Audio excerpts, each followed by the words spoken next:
반갑습니다. 오늘은 요한계시록 강의 계속해서 8장을 대해서 은혜를 나누고자 합니다. 말씀에 들어가기 앞서 아는 지인으로부터 어제 전화가 왔습니다. 그래서 각 병원에, 종합병원에 피가 모자란다고 합니다. 그래서 많은 환자들이, 그러니까 원래 있어야 할 피의 50%도 비축이 안 돼 있다고 합니다. 그래서 응급 환자가 생기면 피가 모자라 가지고 혈액이 공급이 차질이 있어서 생명에 위험할 수도 있는 그런 상황이 벌어지고 있습니다. 그래서 비용을 구했는데 제가 A형이라 가지 못했고, 주변 사람들한테, 아는 분들한테 바로 가서 헌혈을 해줄 사람한테 연락을 했는데 요즘 코로나 때문에 상황이 좀 어려운 일들이 많이 있었습니다.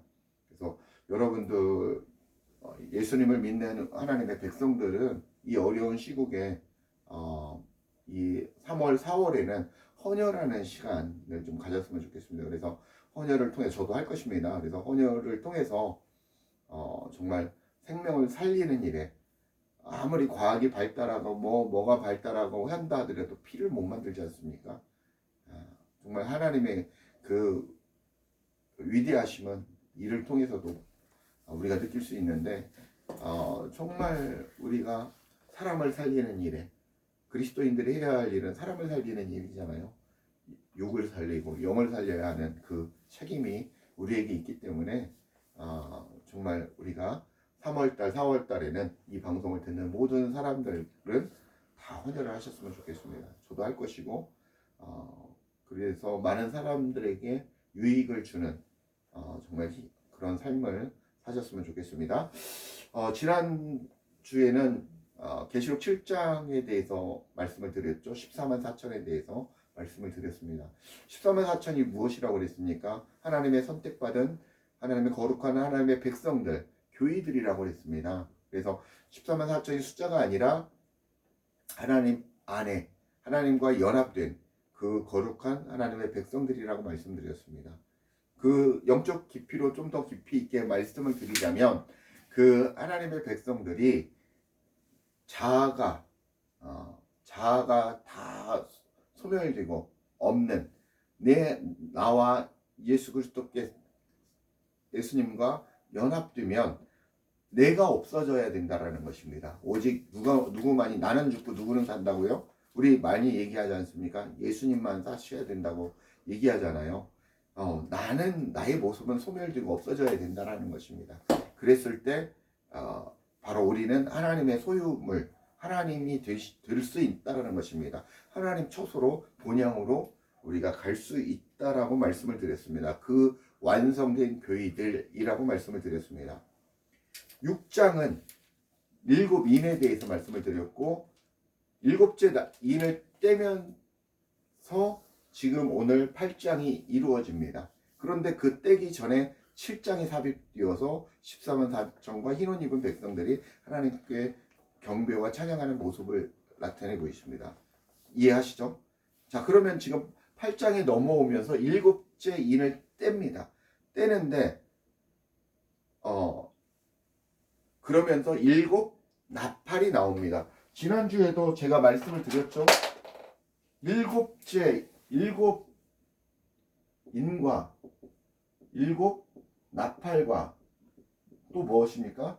7 대접은 같은 내용을 반복적으로 나타내고 있다는 것입니다. 이런 재앙들이 계속 일어난다면 3분의 1이 타고 3분의 1이 없어지고 하는데 뭐가 남겠습니까? 그죠?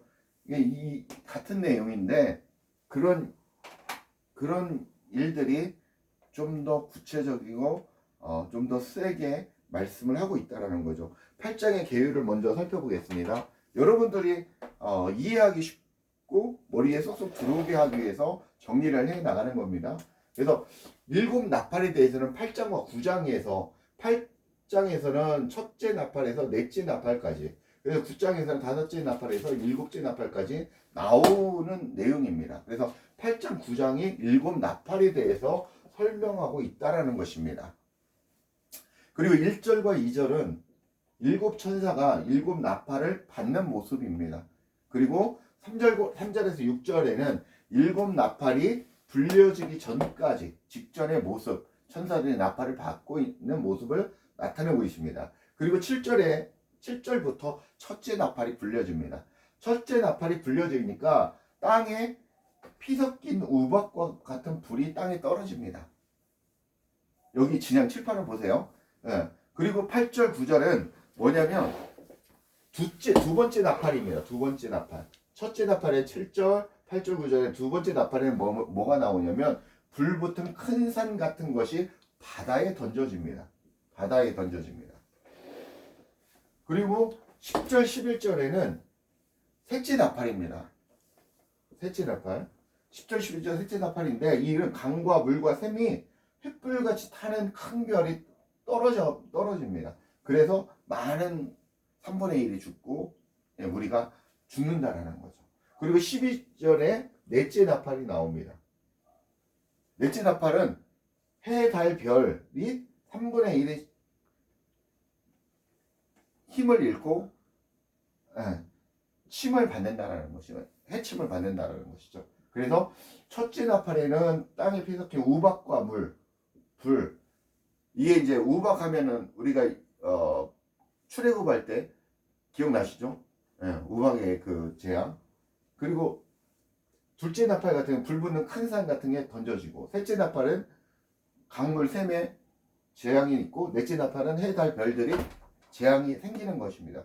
그리고 마지막 13절에는 독수리가 날아가면서 화로다, 화가 있으리로다 그러면서 나갑니다. 이 화는 반복해서 강조하고 있다라는 거죠. 그러니까 이 외침은 뭐냐면 큰 재앙, 무서운 재앙이 다음 남아있는 네 번째, 다섯 번째, 여섯 번째, 일곱 번째 재앙에 있다라는 것을 강조하고 있다라는 것입니다. 그래서 이렇게 18장이 구성되어 있기 때문에 우리가 이 내용을 알고 지금 이제 한 절 한 절 보면서 같이 말씀을 상고하도록 하겠습니다.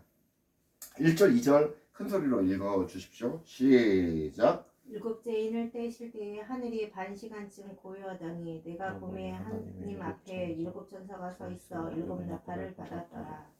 네. 일곱째 인을 뗄 때 하늘이 반 시간쯤 고요하더니, 그러니까 모든 폭풍도 오면, 태풍도 오면 뭔가 오기 전에는 조용하지 않습니까? 잠잠하지 않습니까? 그런 어떤 조용한 평화로운 시간 같은 그런 시간이라는 거죠. 그런데 바로 이어서 이런 재앙이 일어나는 거죠. 일곱째 인을 떼니 폭풍 전야 그런 상황들인데 일곱 천사가 일곱 나팔을 받고 있는 장면이라는 것입니다. 3절에서 6절까지 한번 읽어보겠습니다. 시작. 또 다른 천사가 와서 제단 곁에 서서 금 향로를 가지고 많은 향을 받았으니 이는 모든 성도의 기도와 합하여 보좌 앞 금 제단에 드리고자 함이라. 향연이 성도의 기도와 함께 천사의 손으로부터 하나님 앞으로 올라가는지라. 천사가 향로를 가지고 제단에 불을 담아다가 땅에 쏟음에 우레와 음성과 번개와 지진이 나더라.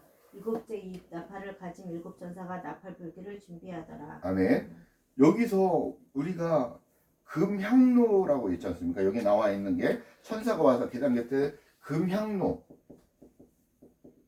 향로는 금으로 되어 있다라는 거죠. 고귀한, 보배로운 거라는 거죠. 향로가 무엇을 담았습니까? 여기 보니까 성도의 기도.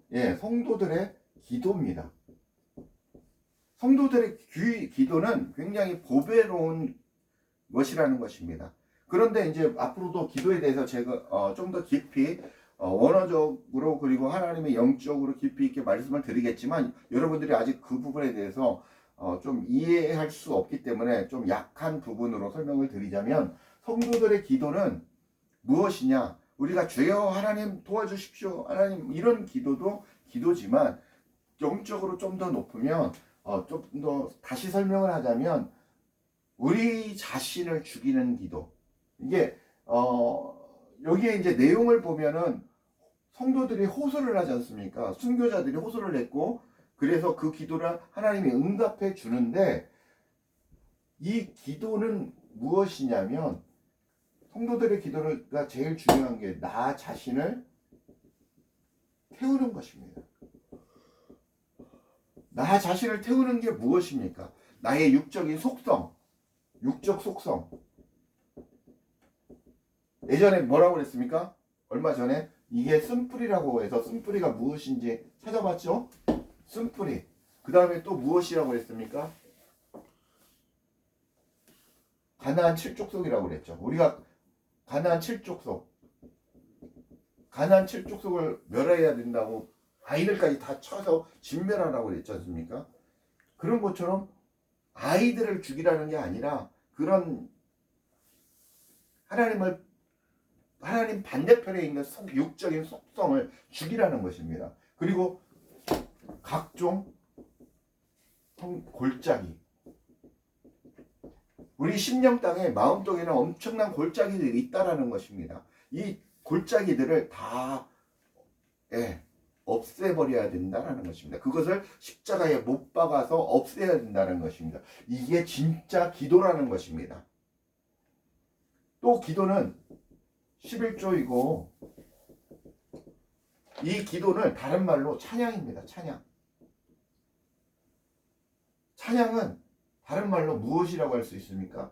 예배다라고 말씀을 하고 있습니다.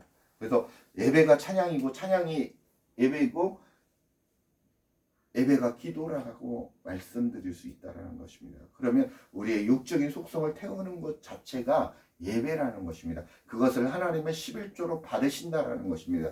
열매로 받으신다라는 것입니다. 그래서 이 보배로운 향로, 우리가 주님의 앞에 정말 많은 기도를 하지만 진짜 하나님이 기뻐하시는 기도는 우리를 태우는, 내 자신을 태우는 기도라고 말씀을 드릴 수 있다는 것입니다. 계시록 5장 8절에 성도들의 기도에 대해서 말하고 있었습니다. 아실 겁니다. 그리고 계시록 6장 9절 11절에 순교자들의 호소 기도에 대한 응답으로 천사가 향로의 제단의 불을 땅에 쏟는다고 말씀을 드렸습니다. 그래서 하나님이 이 기도에 대한 때가 차면, 이 순교자들의 피가 차면은 이 날이 있으리라고 말씀을 드렸지 않습니까? 그런 것처럼 이 기도가 차면 우리의 육적인 속성들을 다 주고 하나님이 원하시는 때가 되면, 하나님의 때가 되면 우리 그날이 온다라는 것입니다. 그 모습이 울의 음성, 번개, 지진으로 표현하고 있습니다. 그죠? 이것은 하나님의 심판을 상징하고 있다라는 것입니다. 자, 6절에 보면 일곱 나팔을 가진 일곱 천사가 나팔 불기를 준비하더라. 이 천사들은 하나님의 명령에 순종하는 자는, 하나님의 일을 하는 자들입니다. 신하들이라는 거죠. 사실은 천사와 우리가 동등하냐? 우리를 천사보다 낮게 만드셨다고 성경은 얘기합니다. 그러면 우리를 만든 목적은 우리가 하나님 앞에 섬기려고, 하나님 앞에 예배하고 경배를 받기 위해서 하나님이 우리 인간을 만드신 게 아니라 그것을 뛰어넘어서 하나님과 예수 그리스도가 하나님이시지 않습니까? 신랑 되신 예수님과 신부 되신 교회, 우리가 연합되게 결혼하기 위해서, 결혼해서 동거하기 위해서 우리를 이렇게 귀히 보내셨다라는 것입니다. 창조하셨다라는 것입니다. 그렇기 때문에 우리가 그런 부분을 좀 더 생각해서 신앙생활을 하시면 좋을 것 같습니다. 7절에 한번 읽어보십시오. 시작. 첫째 천사와 나팔을 부니 피 섞인 우박과 불이 나와서 땅에 쏟아지매 땅의 3분의 1이 타버리고 수목의 3분의 1도 타버리고 각종 푸른 풀도 다 타버렸더라. 아멘. 네. 우박과 불은 세상에 화를 가져올 재앙으로 땅과 수목의 3분의 1을 불로 태웁니다. 이것은 영적인 권세자들, 사단의 세력들에게 불에 타는 것을 의미합니다. 마태복음 24장에서 29절 30절에 보면 그날 환란 후에 즉시 해가 어두워지며 달이 빛을 내지 아니하며 별들이 하늘에서 떨어지며 하늘의 권능들이 흔들리리라. 그때 인자의 징조가 하늘에서 보이겠고 그때 땅의 모든 족속이 통곡하며 그들이 인자가 구름을 타고 능력과 큰 영광으로 오는 것을 보리라. 마지막 때의 모습을 나타내고 있습니다. 8절 9절 한번 읽어보겠습니다. 시작. 둘째 천사가 나팔을 부니 불붙는 큰 산과 같은 것이 바다에 던져지매 바다의 3분의 1이 피가 되고 바다 가운데 생명 가진 피조물들의 3분의 1이 죽고 배들의 3분의 1이 깨지더라. 예, 큰 산은 나라, 큰 권력, 세력을 가진 것을 나타냅니다. 멸망의 산을 말하고 있다라는 것입니다. 사단 마귀의 세력으로 생명을 가진 모든 피조물들인 성도들이 그리고 생명을 가진 피조물은 누구냐면 성도를 얘기하고 있고 배는 누구를 얘기하냐면 교회들을 얘기하고 있다라는 것입니다. 그래서 이 모든 것들이 생명을 잃게 된다는 것입니다. 우리도 생명을 잃을 수 있다라는 것입니다. 사단의 세력뿐만이 아니라 우리도 생명을 잃을 수 있다라는 것이죠. 우리는 그래서 항상 마지막 때 어떤 하나님의 심판이 이르기 전에 우리는 개인 종말이 먼저 옵니다. 그래서 미리미리 준비하셔야 된다는 것입니다. 10절 11절 한번 읽겠습니다. 시작. 셋째 천사가 나팔을 부니 횃불 같이 타는 큰 별이 하늘에서 떨어져 강들의 3분의 1과 여러 물샘에 떨어지니 이 별의 이름은 쓴 쑥이라. 물의 3분의 1이 쓴 쑥이 되매 그 물이 쓴 물이 되므로 많은 사람이 죽더라. 네, 강과 물은 생명을 상징합니다. 그죠? 이 강물을 통해서 우리가 생명을 알고 식물도 자라고 우리도 먹고 살고 그래서 모든 문명은 강 주변에서 일어납니다. 그죠? 우리도 다 한강에 끼고 살지 않습니까? 모든 과거서부터 지금까지 그렇습니다. 그래서 생명을 살리는 게 강인데 그 강과 물이 큰 별이 떨어져서 쓴물이 됩니다. 그 생명의 횃불같이 타는 큰 별이 떨어져서 영적으로는 큰 인물, 선지자 같은 분이 떨어져 쓴물을 맞는다고 보면 되겠습니다. 결국 적그리스도나 거짓 선지자들, 목사는 목사인데 거짓 목자가 있습니다. 이런 목자들에 의해서 하나님의 백성들이 비진리로 그 영혼들이 죽어간다라는 것입니다. 죽게 만든다라는 것입니다. 마지막 때가 되면 거짓 이단들 뿐만이 아니라 거짓 선지자들이 창궐한다라는 것입니다. 이미 그렇게 되고 있지 않습니까? 공산당을 추종하는 세력들이 목사의 옷을 입고 많은 교회의 목자로서 자리 잡고 있습니다. 심각한 거죠. 그리고 직업으로서 목자의 자리에 앉아서 종의 옷을 입고 믿음도 없는 자가 하나님의 말씀을 선포하고 있다라는 것입니다. 그런 사람들이 직업으로서 목사를 하고 있는 분들이 많이 있다라는 것입니다. 그런 사람들의 말씀이 제대로 소화되지 않고 믿음이 없는 자가 무슨 얘기를 하겠습니까? 뱀이 물을 마시고 뿜어내면 그 뿜어내는 그 기운이 무슨 기운입니까? 독이지 않습니까? 그 독을 여러분들은 먹고 마신다라는 것입니다. 그러면 우리가 어떻게 되겠습니까? 죽어간다는 것이죠. 우리는 영적인 분별력, 성령께서 주시는 하나님께서 주시는 영적인 분별력을 가지고 정말 마지막 때를 잘 분별하면서 지혜롭게 살아가야 된다는 것입니다. 12절 보겠습니다. 넷째 천사가 나팔을 부니 해 3분의 1과 달 3분의 1과 별들의 3분의 1이 타격을 받아 그 3분의 1이 어두워지니 낮 3분의 1은 비추임이 없고 밤도 그러하더라. 문자적으로 볼 때는 1000채의 이상을 나타나고 있습니다. 그래서 3분의 1도 있고 달도 해도 해가 안 뜨면 정말 작물도 안 자라지 않습니까? 식물도 안 자라면 농사도 안 되고 그러면 식량난에 봉착하게 될 것이고 엄청난 전쟁 그로 인한 전쟁도 일어날 것이고 지금 러시아와 우크라이나가 일어났지만 이건 말도 안 되는 일들이 이것보다도 더 말도 안 되는 일들이 앞으로 벌어질 수 있다라는 것입니다. 영적으로 보면 하나님은 진리를 나타내고 있습니다. 교회를 그리고 해는 하나님과 진리를 나타내고 있습니다. 그리고 달은 교의를 나타냅니다. 그리고 별은 주의 종들을 나타내는데 이들이 어두워지고 그 역할을 못한다라는 것입니다. 주의 진리가 말씀은 많은데 정말 진리 되신 하나님의 말씀이 없다라는 것입니다. 그래서 영적으로 죽어가고 있다라는 것을 상징하고 있다라는 것입니다. 그런 핍박들이 육적으로나 영적으로 있다라는 것입니다. 그런 부분들에 있어서 우리가 정말 분별하고 또 분별해야 된다는 것입니다. 13절 한번 읽겠습니다.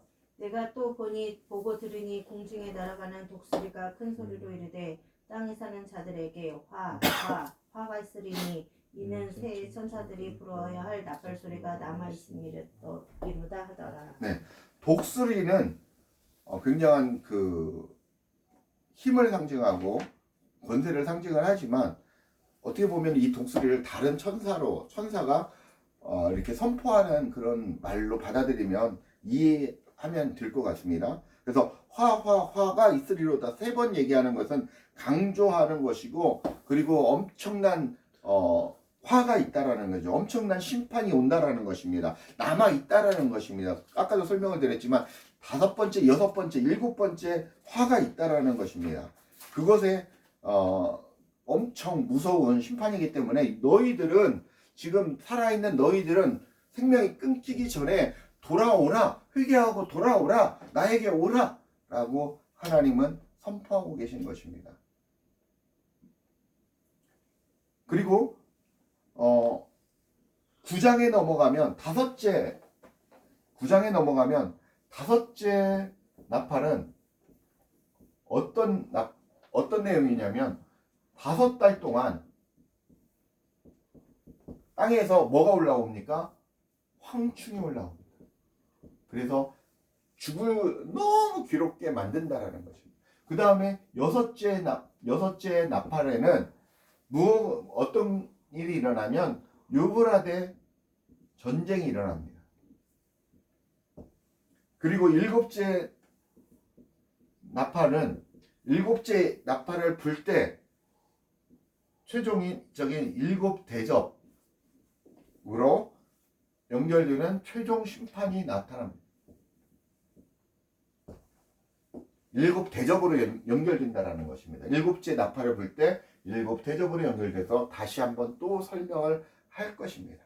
그래서 5째, 6째, 7째에 대해서 9장에 대해서는 나와 있다는 것입니다. 그래서 여러분들이 이런 그 말씀의 흐름, 계시록을 어렵게 생각하시면 너무 어렵다라는 거죠. 그래서 쉽게 생각하고 이해를 하고 말씀을 보다 보면 그리고 연구를 하다 보면 그렇게 어렵지 않고 하나님의 뜻을 내용을 알 수 있다라는 것입니다. 그래서 우리는 마지막 때를 살아가는 저와 여러분들이 하나님의 정말 계시록은 뭐 잘못 풀면 뭐 이런 게 아니라 과거에도 있었던 그런 내용들이기 때문에 어렵게 생각하시면 안 되고 자꾸 말씀을 보고 상고하고 깨달음으로써 하나님의 나라, 하나님의 뜻을 바로 알고 분별해야 되겠다는 말씀을 드립니다.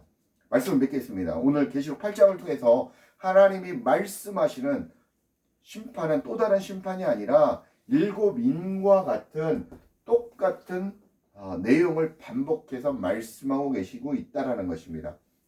우리는 세상의 심판이 이렇게 무섭다는 것을 알므로 주님 앞에 배도하지 않고 그리고 믿음을 지켜서 거룩한 하나님의 백성으로서 마지막 날 주 예수 그리스도의 신부로서 교회로서 우리가 주님과 연합되어야 된다는 것입니다. 그런 하나님의 거룩한 자녀들이 되시길 축복합니다. 또한 우리가 언제 죽을지 모릅니다. 하나님의 마지막 종말의 심판이 이르기 전에 우리는 죽어갑니다. 우리는 아이도 죽어가고 태어난 아이도 죽어가고 살다가 30대 처녀도 죽어가고 40대 주부도 죽어가고 40대 가장도 죽어가고 50대 가장도 죽어가고 제 친구들도 죽어갔고 제가 군인일 때도 군인 동기들도 죽어갔고 또 지금 이제 보니까 나이와 상관없이 죽어간다는 것입니다. 우리는 죽음을 준비해야 되는 이 세상과 이별을 준비해야 되는 내 가족과 사랑하는 가족과 떨어지는 삶, 이별을 준비해야 되는 그런 삶을 살고 있다라는 것입니다. 굉장히 슬프지만 우리가 천국, 믿음을 가진, 믿음을 소유한 자로 정말 우리 안에 있는 이 육적인 속성을 죽여가고 하나님 앞에 주님과 연합함으로써 천국의 삶을 지금부터 누려나가는 저와 여러분이 되셔서 하나님이 내가 언제 죽더라도 하나님 앞에 달려갈 수 있는 그런 거룩한 하나님의 자녀가 되셔야 되겠습니다. 그렇게 되시길 주님 앞에 축복하고 축원합니다. 기도하시겠습니다. 아버지 하나님, 은혜와 사랑을 감사합니다. 오늘 계시록 8장을 통해서 마지막 때를 살아가는 저희들에게 하나님 회개하고 돌아오며 정말 너희를 돌아보아 하나님 육적인 속성을 다 버리고 하나님 너희의 가진 더러운 것들, 마음 땅의 모든 것들을 다 버리라고 십자가에 못 박으라고 말씀하시는 주님의 음성을 듣습니다. 하나님, 저희가 그렇게 되어지기를 원합니다. 주님과 연합되어져서 나의 속성은 하나도 없고 주님의 모든 것들이, 성령의 놀라운 것들이 하나님의 것들로 가득하여 주님과 연합하여 살아가는 거룩한 하나님의 백성이 되기를 사모하오니, 하나님, 이 시간에도 말씀을 듣는 많은 이들에게도 하나님 역사하여 주시고 성령께서 강권하여 주셔서 우리를 인도하여 주옵소서. 감사드리며 주 예수 그리스도 이름 받들어 간절히 기도합니다. 아멘.